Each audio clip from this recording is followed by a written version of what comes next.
मी ग्रंथप्रेमी मनुष्य आहे, पण हे पुस्तक जाळतोय कारण हे पुस्तक म्हणजे गुलामगिरीची साखळी आहे। मनुस्मृती हा फक्त धार्मिक ग्रंथ नसून कायद्याचा ग्रंथ आहे, म्हणून तो आम्ही नाकारतो आहे आणि कायदेभंग करून त्याचे आम्ही दहन करतो आहे।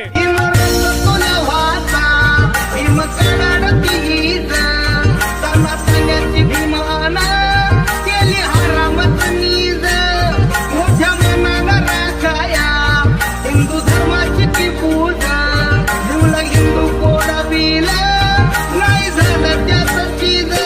मी ग्रंथप्रेमी मनुष्य आहे, पण हे पुस्तक जाळतोय कारण हे पुस्तक म्हणजे गुलामगिरीची साखळी आहे। मनुस्मृती हा फक्त धार्मिक ग्रंथ नसून कायद्याचा ग्रंथ आहे, म्हणून तो आम्ही नाकारतो आहे आणि कायदेभंग करून त्याचे आम्ही दहन करतो आहे।